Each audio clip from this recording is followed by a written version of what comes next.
Dans notre école, l'intégration se fait au quotidien. L'une des façons d'y parvenir, c'est d'utiliser la langue rome comme langue de travail avec les enfants. Je pense que c'est le moyen de les intégrer et c'est ce que nous faisons. La Slovaquie est l'un des pays européens avec la plus forte communauté rome. Ici, l'espérance de vie de cette population est inférieure de 15 ans à la moyenne nationale. Seuls 28% des enfants entament un cursus dans le secondaire et 20% des hommes d'origine rome ont un emploi. Au sud de la deuxième ville du pays, Košice, 750 Roms habitent dans ce ghetto, dont 420 enfants. Les familles vivent principalement des aides de l'État qui représentent notamment 22 € par enfant et par mois. Si certains sont hébergés dans des logements qui disposent de l'eau et de l'électricité et pour lesquels ils versent un loyer à la mairie, les autres dorment dans des abris de fortune. Les derniers chiffres sur la communauté rome datant de 2004 estiment à plus d'une centaine le nombre de bidonvilles de ce genre, rien que dans la région de Košice. On en compte 281 au niveau national. Des campements isolés du reste de la population où l'on vit dans des conditions similaires à celles de Moldava. L'école a beau se situer à 2 km de bidonville, de nombreux enfants la fréquentent, le versement des aides sociales aux familles étant conditionné à l'assiduité scolaire. Mais la discrimination est flagrante à Moldava comme ailleurs. Le problème, c'est qu'ils ne sont pas acceptés à l'école maternelle où ils peuvent apprendre les règles de base de l'hygiène et de la discipline, ce qui faciliterait par la suite leur scolarité en primaire. Mais ils ne sont pas pris dans les écoles maternelles ici à Moldava. Voilà pourquoi le Centre pour un développement durable organise des cours avant l'entrée à l'école pour faciliter l'intégration des enfants roms en primaire et combler l'écart social avec leurs camarades non roms. Reste que de nombreux enfants roms sont scolarisés séparément, dans des classes spéciales, voire dans des établissements pour des élèves qui présentent des retards mentaux. Et ils se retrouvent pénalisés en matière d'éducation.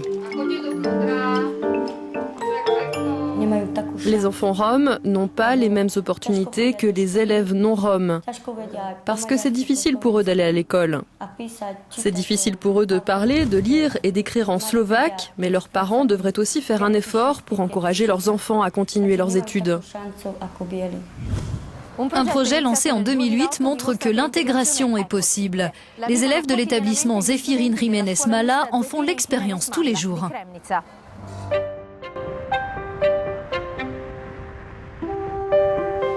Kremnica, dans le centre de la Slovaquie, compte environ 300 résidents roms sur une population de 5200 habitants.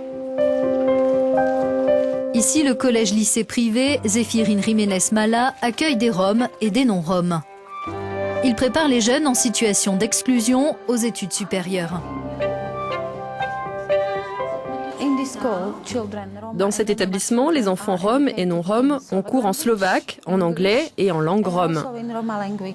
On leur enseigne aussi l'histoire rome et je pense que c'est un bon moyen de favoriser l'intégration. C'est spécifique à ce collège-lycée, je n'avais jamais travaillé comme ça avant, même si je suis moi-même rome.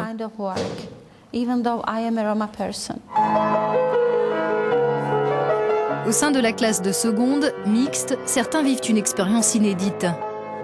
Avant d'être admise ici, Nicolas, 17 ans, a effectué toute sa scolarité dans une école rome. L'adaptation n'a pas été évidente. Au début, certains me regardaient bizarrement. J'ai dû me faire des amis. Je pensais que je serais rejetée, mais ça n'a pas été le cas.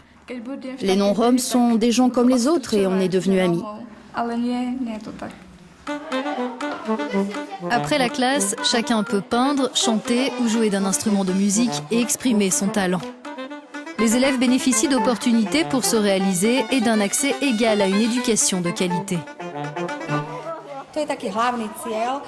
Notre but, c'est de faire en sorte que les enfants roms reçoivent un enseignement classique parce qu'en général, ils sont placés dans des écoles pour retardés mentaux où en 9 ans, ils apprennent seulement 4 ans de programme, ce qui revient aussi très cher à l'État. Améliorer le sort des Roms est devenu un impératif pour l'Europe.